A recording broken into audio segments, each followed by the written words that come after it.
And very big welcome to S P study point. मैं सोनू आप सभी दोस्तों का अपने YouTube channel S P study point पर बहुत बहुत स्वागत करता हूं। आज की ये वीडियो खास तौर पर हमने BSc first year first semester के स्टूडेंट के लिए तैयार की है, जिसमें आज हम डिस्कस करेंगे जूलॉजी का क्वेश्चन पेपर। ऐसे छात्र छात्राएँ जो इस बार फर्स्ट ईयर फर्स्ट सेमेस्टर में हैं, एनईपी के अकॉर्डिंग अपना एग्ज़ाम देने की तैयारी कर रहे हैं। यानी एनईपी जो लागू हुआ था दोस्तों, वो राष्ट्रीय शिक्षा नीति लागू हुई थी 2020 में, जिसके तहत सभी यूनिवर्सिटी का पाठ्यक्रम सेम कर दिया गया था। तो आप चाहे जिस यूनिवर्सिटी से हों, सभी में यही पाठ्यक्रम है। और जो ये क्वेश्चन पेपर मैं आप सबके लिए लेकर के आया हूँ, जो डिस्कस करना है हमें, वो है कानपुर यूनिवर्सिटी का। ये कानपुर यूनिवर्सिटी द्वारा आयोजित कराया गया पेपर है। इस क्वेश्चन पेपर में आज आपको देखने को मिलेंगे बहुत सारे ऐसे प्रश्न जो आपके एग्जाम में बार बार रिपीट हो रहे हैं। हर यूनिवर्सिटी इस क्वेश्चन को पूछ रही है और आपको भी जानना है, क्योंकि अगर आपको रिपीटेड क्वेश्चन पता हो जाएगा तो आप अपनी तैयारी और अच्छे से कर पाएंगे और आपका मार्क्स या आपका एग्ज़ाम बहुत ही अच्छा जाएगा। चलिए वीडियो की शुरुआत करते हैं। इस पेपर को हल करने का प्रयास रहेगा। अभी तक आपने हमारे इस यूट्यूब चैनल को सब्सक्राइब नहीं किया है तो प्लीज़ यूट्यूब चैनल को सब्सक्राइब जरूर कर लीजिएगा। साथ ही साथ बेल आइकन को प्रेस कर लें, नोटिफिकेशन बेल को, ताकि आपको नियमित क्लास का जब भी क्लास हो तो आपको टाइम पता चल सके। और सेकंड सेमेस्टर की क्लास जल्दी ही आपकी स्टार्ट की जाएगी। चलिए दोस्तों क्लास को स्टार्ट करते हैं। तो एनईपी के अकॉर्डिंग दोस्तों, जो आपका फर्स्ट सेमेस्टर में जूलॉजी है उसका नाम है cytology, genetic and infectious diseases. अब ये आपका पेपर टाइटल है। अब एनईपी के अकॉर्डिंग, नेशनल एजुकेशन पॉलिसी के अकॉर्डिंग, सभी यूनिवर्सिटी के जो पाठ्यक्रम हैं वो सेम कर दिए गए हैं। तो अब आपको कंफ्यूज नहीं होना है। आप किसी भी यूनिवर्सिटी से बिलोंग करते हो, चाहे आप आगरा यूनिवर्सिटी के छात्र छात्राएँ हों, कानपुर यूनिवर्सिटी का तो ये पेपर ही है, आप देख सकते हैं, MGPRU यूनिवर्सिटी, रोहिलखंड यूनिवर्सिटी या चौधरी चरण सिंह यूनिवर्सिटी जिसका पेपर हो चुका है। तो कहने का मतलब है सभी यूनिवर्सिटी का सिलेबस सेम है। और अगर आपका एग्ज़ाम नहीं हुआ है और आप देखना चाहते हैं कि किस टाइप के प्रश्न पूछे जा रहे हैं, तो आपके लिए बहुत ही इंपॉर्टेंट आज की ये क्लास रहेगी। चलिए दोस्तों क्लास को स्टार्ट करते हैं। समय आपको इसमें 2 घंटे का मिलता है इस प्रश्न पत्र को हल करने के लिए। मैक्सिमम मार्क्स आपका 75 नंबर रहेगा, लेकिन जो टोटल पूर्णांक रहता है वो 100 मार्क्स का होता है, जिसमें से आपके 75 नंबर की थ्योरी और 25 नंबर के आपके मिड टर्म और प्रैक्टिकल के मार्क्स ऐड होते हैं, जब तब जा कर के ये 100 होता है। लेकिन थ्योरी आपका 75 नंबर का ही रहेगा। समय 2 घंटे दिए जा रहे हैं, इसका भी आप ध्यान रखेंगे। चलिए अब हम स्टार्ट करते हैं प्रश्न पत्र को हल करने के लिए। दोस्तों आपको बता दें, बी कॉपी आपको इस सेशन में नहीं दी जाती। जैसा कि आपने देखा होगा 12th जब में आप हाई स्कूल में थे या 12th में थे तो आपको बी कॉपी दी जाती थी, सी कॉपी आपको कोई लिख देता था। लेकिन यूनिवर्सिटी की जब परीक्षा आप देंगे तो आपको बी कॉपी अवेलेबल नहीं कराई जाएगी। आपको एक ही कॉपी में 32 पेज की कॉपी होती है, उसी में आपको पूरा का पूरा आंसर राइटिंग करना है।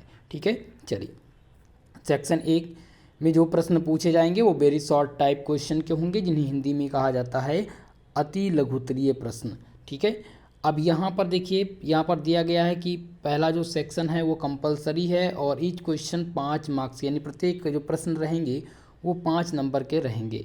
पहला प्रश्न देखिए जो कि पूछा गया है, draw a labelled diagram of the lipid bilayer model of the plasma membrane. Plasma झिल्ली की लिपिड बाइलेयर मॉडल का अंकित चित्र बताइए। देखिए, जब क्लास हुई थी, जो मॉडल पेपर मैंने दिया था उसमें मैंने आप लोग को फर्स्ट चैप्टर ही है आपका जूलॉजी में, प्लाज्मा मेम्ब्रेन, जिसमें मैंने प्लाज्मा झिल्ली के बारे में बताया था कि प्लाज्मा झिल्ली का स्ट्रक्चर बनाना बहुत ही इम्पॉर्टेंट है और उसको आप सीख लीजिएगा क्योंकि प्रश्न पूछे जाते हैं। तो प्लाज्मा मेम्ब्रेन का टॉपिक आप अगर अभी तक नहीं तैयार किए हैं तो ये आप तैयार करके एग्ज़ाम में जाइए। सभी यूनिवर्सिटी इस क्वेश्चन को अभी तक पूछ चुकी है। ठीक है, तो प्लाज्मा मेम्ब्रेन क्या होता है, कभी कभी पूछ लेता है व्हाट इज सेल, सेल क्या है, सेल के टाइप्स पूछ लेता है, तो आपको ध्यान देना है सेल और प्लाज्मा झिल्ली। ओके, तो ये आप न्यूक्लियस भी तैयार करके जाएंगे। बी नंबर आप क्वेश्चन देखिए जो कि पूछा गया है, differentiate between A and B types of DNA. अब यहाँ पर जो क्वेश्चन पूछा गया है, A and B type of DNA के बीच में मेजर डिफरेंस आपको स्थापित करना है। अब रही बात अगर डीएनए, कभी कभी क्या होता है ये क्वेश्चन पूछ लिया जाता है। अब ऐसा नहीं हो सकता ये क्वेश्चन सेम ना आए आपसे पूछा जाएगा तो पूछा जाएगा डीएनए एंड आरएनए में डिफरेंस पूछ लेगा कि what is DNA and RNA, ये भी पूछ सकता है। या पूछ सकता है difference between DNA and RNA. तो ये क्वेश्चन आप डीएनए का टॉपिक और आरएनए का टॉपिक तैयार कर लीजिएगा।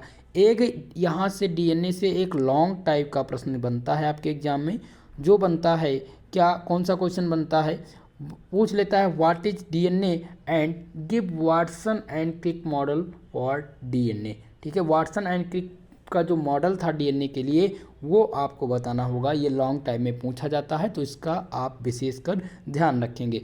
सी नंबर क्वेश्चन देखिए, जो कि है दिया गया है कि major difference between mitosis and meiosis. ये बहुत ही कॉमन क्वेश्चन है, ऑल यूनिवर्सिटी इस क्वेश्चन को पूछती ही है हर बार, हर सत्र में। ऐसा नहीं है कि 2021 में नहीं पूछा गया, 22 में नहीं पूछा गया है, तो ये हर सत्र में पूछा गया है ये सी नंबर।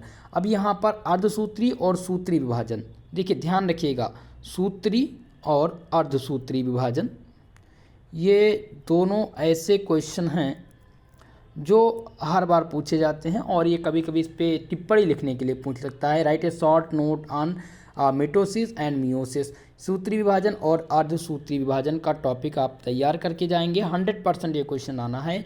ठीक है, माइटोसिस एंड मियोसिस के बीच में मुख्य अंतर बताइए। यहाँ पर डिफरेंस पूछा गया है, आपका इम्पॉर्टेंट क्वेश्चन है, BBIP प्रश्न है आपके एग्जाम के लिए। ओके, चलिए आगे देखते हैं। डी नंबर प्रश्न है जो कि पूछा गया है, explain 3 different types of cell junction found in animal cell. Animal cell में पाए जाने वाले 3 तरह के कोश का संगम जंक्शन बताइए। बहुत ही इंपॉर्टेंट क्वेश्चन है सेल जंक्शन। कभी कभी पूछ लेता है सेल जंक्शन ही केवल पूछा जाता है, लेकिन आप जब तैयार करेंगे सेल जंक्शन तो आपका पूरा का पूरा क्वेश्चन से तैयार हो जाएगा। ई नंबर प्रश्न था, what is law of the independent एब्सॉर्बमेंट explain with example. देखिए ये क्वेश्चन नया इस बार पूछा गया है, और नया क्या पूछा गया है, पूछा गया है कि स्वतंत्र अपव्यूहन का सिद्धांत क्या है, उदाहरण सहित समझाइए। तो ये क्वेश्चन ई नंबर क्वेश्चन जो है ये न्यू है, और ये रिपीट नहीं होता है, कभी कभी किसी यूनिवर्सिटी में पूछ लिया जाता है। अगर आपके पास नोट्स अवेलेबल हैं तो आप इसको तैयार कर सकते हैं, अदरवाइज इसको रहने दीजिएगा, ये आपके एग्जाम में नहीं पूछा जाएगा। अगला प्रश्न F नंबर जो सबसे इम्पॉर्टेंट क्वेश्चन है, जो कि पूछा जाएगा डिफ्रेंशिएट बिटवीन अनुप्लियोडी तथा पॉलीप्लियोडी। ठीक है, अनुप्लियोडी तथा पॉलीप्लियोडी में क्या करना है, अंतर आपको बताना है। बहुत ही इम्पॉर्टेंट क्वेश्चन है आपका, BBIP प्रश्न है, very very most important question for examination 2023। ठीक है, तो जिन छात्रों का एग्जाम नहीं हुआ है ये क्वेश्चन नोट कर लीजिएगा, इसको आप तैयार करके जाएंगे F नंबर क्वेश्चंस। ओके, ये सभी मॉडल पेपर से तैयार किए गए प्रश्न हैं और पूछे जा रहे हैं आपके मॉडल पेपर से, तो आप प्लेलिस्ट में जा करके मॉडल पेपर से तैयार कर सकते हैं। अगला प्रश्न है, define cytoplasmic inheritance, what is the maternal effect explain. देखिए कोशिका द्रव वंशानुक्रम, इसे साइटोप्लाज्मिक इनहेरिटेंस के नाम से जाना जाता है। इसकी परिभाषा आपको बतानी है और मात्र प्रभाव क्या है इसकी व्याख्या करनी है। तो आपका 9 नंबर क्वेश्चन जो है ये भी आपका इम्पॉर्टेंट है और रिपीटेड प्रश्न रहा है। आप विभिन्न यूनिवर्सिटी के क्वेश्चन पेपर हमारे यूट्यूब चैनल पर अवेलेबल हैं, तो आप वहां से देख सकते हैं। और जो भी छात्र छात्राएँ हमारी इस क्लास को देख रहे हैं, पुनः मैं आप सबसे आग्रह करता हूं कि वीडियो को लाइक कर दीजिएगा, शेयर ज़रूर करें और सपोर्ट करने का प्रयास करें। और जिन छात्रों का एग्ज़ाम हो गया है वो अपना क्वेश्चन पेपर एक बार हमारे जो कॉन्टैक्ट नंबर है उस पर आप भेजने का कष्ट करें, ताकि और जो स्टूडेंट हैं जिनकी परीक्षा नहीं हुई उनकी हेल्प हो सके, ताकि उनको बताया जा सके कि किस प्रकार के प्रश्न आ रहे हैं। और अगर आपका पेपर MCQ मोड में हुआ है तो आप क्वेश्चन पेपर भेज सकते हैं उसके आंसर की के लिए या उसके सॉल्यूशन के लिए। ओके, चलिए आगे बढ़ते हैं नेक्स्ट क्वेश्चन की तरफ। आपका अगला क्वेश्चन जो H नंबर है और सबसे कॉमन क्वेश्चन, ऑल यूनिवर्सिटी का कॉमन क्वेश्चन है, रिपीटेड क्वेश्चन। ठीक है, रिपीटेड क्वेश्चन क्या है, what are the sex linked disorder, how are they different from sex limited characters. देखिए यहाँ पर लिंगबद्ध विकार सेक्स लिंक्ड डिसऑर्डर क्या होते हैं, या किस प्रकार के लिंग सीमित वर्ण यानी सेक्स लिमिटेड कैरेक्टर्स से भिन्न होता है। आपका सबसे कॉमन क्वेश्चन रहा है और सब यूनिवर्सिटी पूछ चुकी है इसको, ठीक है। अवध यूनिवर्सिटी का क्वेश्चन पेपर उठाकर देखिएगा, वहाँ भी ये क्वेश्चन पूछा गया है, तो आपके लिए इम्पॉर्टेंट है H नंबर प्रश्न, इसको आप तैयार करके एग्जाम में जाएंगे। नेक्स्ट प्रश्न देखिए, I नंबर प्रश्न दिया गया है, ये भी आपका 100% वाला एकदम फिक्स क्वेश्चन होता है। आप विभिन्न यूनिवर्सिटी के क्वेश्चन पेपर हैं हमारे यूट्यूब चैनल पर, आप जा कर के प्लेलिस्ट में विजिट करेंगे, आपको वहाँ पर मिलेगा। व्हाट इज कैरियोटाइप, कैरियोटाइप क्या है, briefly discuss the role of centrosome in karyotyping. देखिए कैरियोटाइपिंग क्या है, कैरियोटाइप क्या है और सेंट्रोमेयर का कैरियोटाइपिंग में क्या योगदान है, संक्षेप में वर्णन कीजिए। ये क्वेश्चन आपसे लॉन्ग टर्म का भी पूछ सकता है, लॉन्ग टाइम में आ सकता है, ठीक है। तो ये क्वेश्चन कम्प्लीटली कैरियोटाइप जब भी पूछा जाए इसका कम्प्लीटली अध्ययन करें, लॉन्ग और शॉर्ट के बेस से इसको तैयार करके जाइए कि अगर ये लॉन्ग में आ जाएगा तो ये क्वेश्चन, अगर आपका लॉन्ग टाइप का ये प्रश्न तैयार है तो यहाँ से आपके 3 क्वेश्चन बन सकते हैं, एक तो शॉर्ट में बन सकता है और एक बन सकता है आपसे वेरी शॉर्ट में और एक लॉन्ग टाइप में, ओके। तो आपको सबसे ज़्यादा तैयार क्या करना है, लॉन्ग टाइप के प्रश्न तैयार करने हैं, जिनसे आपके शॉर्ट भी अपने आप तैयार हो जाएंगे, ओके। सेक्शन बी यानी खंड वा की बात करेंगे, यहाँ पर जो भी प्रश्न पूछे जाएंगे ये शॉर्ट टाइप के होते हैं, जिन्हें कहा जाता है दीर्घ उत्तरीय प्रश्न। यहाँ पर फिलहाल लॉन्ग आंसर टाइप है, लेकिन सेक्शन बी में जो प्रश्न पूछे जाते हैं लघु उत्तरीय प्रश्न पूछे जाते हैं, ठीक है। चलिए अब यहाँ पर देखते हैं क्या निर्देश दिया गया, निर्देश जरूर आप पढ़िए। यहाँ पर दिया गया इस खंड में कुल 4 प्रश्न हैं, किसी एक प्रश्न का उत्तर दीजिए, प्रत्येक प्रश्न 15 अंक के हैं। देखिए 4 प्रश्न हैं, इनमें से केवल और केवल एक प्रश्न आपको हल करना था कानपुर यूनिवर्सिटी के छात्र छात्राओं के लिए, और 15 नंबर का प्रश्न है, यानी कि ये लॉन्ग टाइप क्वेश्चंस हैं, ओके। पहला प्रश्न देखिए, आप देख सकते हैं जो कि पूछा गया, describe the structure of mitochondria. हर बार जब भी मैं मॉडल पेपर देता था, जब भी मैं आपको इम्पॉर्टेंट क्वेश्चन की क्लास देता था, तो माइटोकॉन्ड्रिया आपका बहुत ही इम्पॉर्टेंट क्वेश्चन रहता था, कॉमन क्वेश्चन रहता था। बार बार मैं कहता था कि माइटोकॉन्ड्रिया आपके एग्ज़ाम में सेम सभी यूनिवर्सिटी में एक क्वेश्चन माइटोकॉन्ड्रिया से आएगा, चाहे वो लॉन्ग में हो चाहे वो शॉर्ट में हो। यहाँ पर देखिए, यहाँ पर लॉन्ग में पूछा गया है, और पूछा क्या गया है कि describe the structure of mitochondria, explain how transport the electrons across the mitochondrial membrane help in the phosphorylation ATP synthesis. ATP synthesis बहुत ही इम्पॉर्टेंट है। यहाँ से 2 प्रश्न आपके तैयार होते हैं। पहला आपको जो तैयार करना है वो एटीपी सिंथेसिस तैयार करना है, और दूसरा है माइटोकॉन्ड्रिया का। ये दोनों टॉपिक्स आपके इम्पॉर्टेंट हैं। माइटोकॉन्ड्रिया क्या होती है, इसका स्ट्रक्चर कैसे बनेगा, ये आप तैयार करेंगे। एटीपी सिंथेसिस 100% कन्फर्म होनी है, ऑल यूनिवर्सिटी के लिए बता दे रहा हूँ। चाहे आप 2022-23 के मदर देख रहे हों या फिर 24-25 के मदर, जब आप जाएंगे प्रीवियस यानी कि जो नया सत्र स्टार्ट होगा 2023 और 24 वाला, उसमें के लिए भी इम्पॉर्टेंट है ये, ठीक है। ध्यान रखिएगा, ये मेन है आपके और हर साल पूछे जाते हैं क्वेश्चंस। अगला प्रश्न देखिए, तीसरा प्रश्न यहीं से पूछ लिया गया है, जो कि पूछा गया है व्हाट इज सेक्स डिटर्मिनेशन, लिंग निर्धारण क्या है। Drosophila, explain the detail how sex is determined in Drosophila, how is it different from sex determination in human. लिंग निर्धारण क्या है, ड्रोसोफिला में लिंग का निर्धारण कैसे होता है, विस्तार पूर्वक बताइए, यह किस प्रकार मनुष्य के लिंग निर्धारण से भिन्न है। बहुत ही इम्पॉर्टेंट क्वेश्चन है आपके लिए, बता दे रहा हूँ मैं, बहुत ही इम्पॉर्टेंट क्वेश्चन है और ये लॉन्ग टाइप का।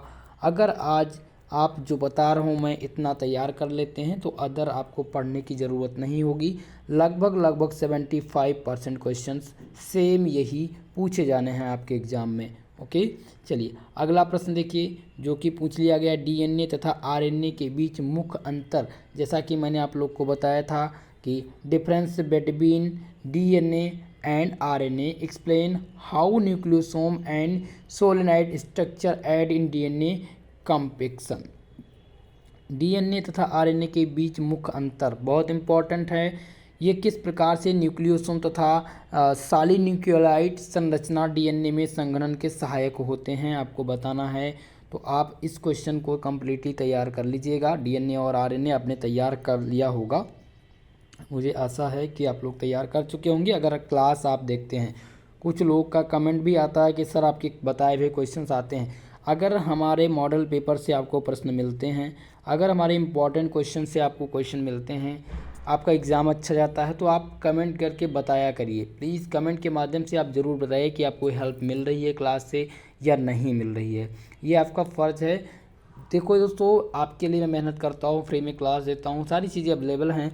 कभी कभी क्या होता है कि जो मैं बताता हूँ मॉडल पेपर, वो 100% सक्सेस नहीं होता। 100% तो मैं दे नहीं सकता। अगर 100% मेरे बताए हुए आ जाएंगे तो फिर एग्जामिनर, हाँ कुछ यूनिवर्सिटी हैं उसमें दिक्कत हो जाता है, 100% मार्क्स नहीं आते, लेकिन मैं एवरेज मानूँ तो 75% का एवरेज है हमारे मॉडल पेपर और इम्पॉर्टेंट क्वेश्चन सीरीज़ का। ठीक है, और ये आप सबको पता है, विगत 2021 से मैं आप सबके साथ जुड़ा हूँ और आप सब हमें सहयोग कर रहे हैं। ठीक है, तो मेरा मानना यह है कि आगे भी आप ऐसे ही सहयोग करते रहेंगे, और जो भी आपके पास प्रॉब्लम्स हैं, कोई भी दिक्कत आती है, तो आप निश्चित तौर पर आप कमेंट के माध्यम से, आपको व्हाट्सएप नंबर दिया गया, टेलीग्राम पर आप मैसेज हमें कर सकते हैं और अपनी समस्या बता सकते हैं। ओके, चलिए 5वां प्रश्न देखिए जो कि पूछा गया, how is signal transduced across cell membrane, explain the second messenger mechanism of signal transduction, what is the role of G protein coupled receptor in signal transduction. देखिए दोस्तों, ये क्वेश्चन 5 नंबर मेरे मॉडल पेपर से तो बिल्कुल नहीं आया है, ये अलग से प्रश्न पूछा गया था, लेकिन जी प्रोटीन की चर्चा हमने की थी। जी प्रोटीन से संबंधित प्रश्न ये पूछा गया है, तो आप जी प्रोटीन से संबंधित प्रश्न तैयार कर लीजिएगा। सेम प्रश्न आपको तैयार करने की ज़रूरत नहीं है, प्लाज्मा मेम्ब्रेन और सेल मेम्ब्रेन आप तैयार करके जाएंगे। ओके, चलिए अब हम सेक्शन सी की प्रश्न की बात करेंगे। सेक्शन सी में जो प्रश्न होंगे वो आपके दीर्घ उत्तरीय प्रश्न होंगे, लॉन्ग टाइप के होंगे। यहाँ पर आपको केवल और केवल एक प्रश्न ही हल करना है, केवल और केवल एक प्रश्न आपको इस सेक्शन से हल करना है, जो कि बहुत ही कॉमन क्वेश्चन है। What is the chromosomal aberration aberration, explain in detail the difference between structural and numerical aberration, giving the example of these types. देखिए दोस्तों, ये पूछा गया है गुणसूत्र विपथन क्या है। 100% ये क्वेश्चन सभी यूनिवर्सिटी पूछ चुकी है। ठीक है, अब यहाँ पर आपको गुणसूत्र विपथन क्या है, संरचनात्मक तथा संख्यात्मक विपणन में अंतर विस्तार पूर्वक बताइए तथा दोनों प्रकार के उदाहरण भी बताइए। बहुत ही इंपॉर्टेंट क्वेश्चन है आपके लिए, ये very very most important, chromosomal aberration, ये आप तैयार कर लीजिएगा। सेम प्रश्न आपके एग्ज़ाम में रिपीट होना है, यहाँ से प्रश्न आपके एग्ज़ाम में ज़रूर बनेगा। ओके, चलिए आगे देखते हैं कौन सा क्वेश्चन है। अगला प्रश्न देखिए, ये पूछा गया है कि what is dosage compensation, what is the Lyon's hypothesis, what does environmental influences determination of organism, explain with example. यहाँ पर दिया गया डोजेज कंपनसेंस क्या है और लियोन परिकल्पना क्या है, किसी जीव में प्रवेश लिंग निर्धारण को किस प्रकार प्रभावित कर सकता है, उदाहरण से समझाइए। ये क्वेश्चंस थोड़ा सा अलग पूछ लिया गया है दोस्तों, ये मॉडल पेपर में मैंने नहीं बताया था, ये क्वेश्चंस अलग से पूछा गया है और ये भाई अभी तक तो रिपीट नहीं हुआ। जितनी भी यूनिवर्सिटी हैं अभी इस क्वेश्चन को अभी तक तो नहीं पूछी हैं, लेकिन आप इस क्वेश्चन को तैयार कर लीजिएगा। आपके एग्ज़ाम की दृष्टि से डोजेज कंपनसेशन जो इम्पॉर्टेंट है, और इसका सलूशन मैं PDF में आपको टेलीग्राम पर प्रोवाइड करा दूंगा। अगला प्रश्न देखिए जो कि बहुत ही इम्पॉर्टेंट है, बहुत ही इम्पॉर्टेंट प्रश्न है। Give and account of life cycle of trypanosoma, what does it cause, what are the different symptoms of this diseases and how is treated. Trypanosoma के जीवन चक्र का विवरण कीजिए। बहुत ही इंपॉर्टेंट, ट्राइपेनोसोमा मैंने आप लोग को पहले ही बता दिया था क्लास में, ट्राइपेनोसोमा आपसे पूछा जाएगा, यहाँ पर पूछा गया है, बहुत ही इंपॉर्टेंट है। लाइफ साइकिल ऑफ ट्राइपेनोसोमा आप तैयार कर लीजिएगा। ये किस बीमारी का कारक है ये भी आपको बताना है, और इस बीमारी के लक्षण बताने तथा इसका उपचार कैसे किया जाएगा ये आपको बताना है। अब ट्राइपेनोसोमा जब आप इसका आंसर राइटिंग करेंगे, देखिए सबसे पहले तो इसके जीवन चक्र के बारे में विवरण दीजिए। दूसरा हेडिंग आपका हो जाएगा यह किस बीमारी का कारक है, तीसरा हो जाएगा इस बीमारी के लक्षण, और चौथा हो जाएगा इसका उपचार क्या है। अगर आप 4 सेक्शन में यानी 4 स्टेप में इसका आंसर राइटिंग करेंगे तो आपको फुल मार्क्स मिलेगा। और अगर आप क्लियरिटी लिखते हैं तो जब भी लॉन्ग टर्म का या शॉर्ट टाइम का आप प्रश्न हल कर रहे हो तो आप स्टेप बाय स्टेप आप करके तोड़ तोड़ करके यानी हेडिंग बाय हेडिंग लिखने का प्रयास किया करिए, वो ज़्यादा आपको मार्क्स देगा। ठीक है, अगला प्रश्न देखिए जो कि बहुत ही कॉमन क्वेश्चन है, व्हाट इज एड्स पूछ लिया गया। एड्स क्या है, what is the virus that kids is, explain the transmission symptoms of diseases and mechanism of its multiplication. AIDS क्या है, ये किस वायरस से होता है, इसके प्रसार, इसके लक्षण तथा गणन की क्रियाविधि समझाइए। एड्स पूछा जा सकता है। और ध्यान रखिएगा एचआईवी का क्वेश्चन पूछा जा सकता है, और कोरोना वायरस कोविड-19 पूछा जा सकता है। तो ये 3 एड्स, एचआईवी और कोविड-19 आप तैयार कर लीजिएगा, आपके लिए इंपॉर्टेंट है, पूछा जा सकता है एग्जाम में। ठीक है, तो आपने पूरे प्रश्न पत्र को देखा। अब आपको देखने से ये पता चला होगा कि आपकी तैयारी कितनी है। अब आपको समझ में आया होगा कि अब यूनिवर्सिटी क्या पूछ रही है और आप तैयार क्या किए हैं, क्या जो मॉडल पेपर मैंने दिया था वहाँ से मैच हो रहा है क्वेश्चंस या नहीं। तो इसीलिए जब भी मैं क्वेश्चन पेपर डिस्कस करूँ या क्वेश्चन पेपर लेकर के आऊँ तो उस क्वेश्चन पेपर को आप देखने का प्रयास करिए। और देखना तो पीडीएफ के रूप में भी आप देख सकते हैं, लेकिन जो मैं क्लास देता हूँ, मैं क्लास में समझाता रहता हूँ कि कौन सा इंपॉर्टेंट है, किस टॉपिक से ज़्यादातर प्रश्न आ रहे हैं, वो आपके लिए सबसे इम्पॉर्टेंट होता है। तो क्लास में आप हमेशा जब भी क्लास हो तो आप 10 मिनट या 20 मिनट की क्लास, मैक्सिमम 20 मिनट होती है, 20 मिनट अपना समय देंगे अगर आप, तो आपका ही फ़ायदा होगा इसमें। ठीक है, इस क्लास का पीडीएफ मैं टेलीग्राम चैनल पर आपको प्रोवाइड करा दूंगा, जहां से आप इसको प्राप्त कर सकते हैं और इसकी सलूशन भी आप वहीं से देख सकते हैं दोस्तों। तो आप सभी लोगों से मेरा सभी निवेदन है कि आप सभी मेरे वीडियो को लाइक करिएगा, और अभी तक चैनल को सब्सक्राइब नहीं किया है तो चैनल को सब्सक्राइब कर लीजिए। ओके, और आपकी सेकेंड सेमेस्टर की क्लास अब मेरा प्रयास ये है कि कल से स्टार्ट हो जाए और नियमित संचालित हो, जैसा ही होगा आपको इन्फॉर्म किया जाएगा।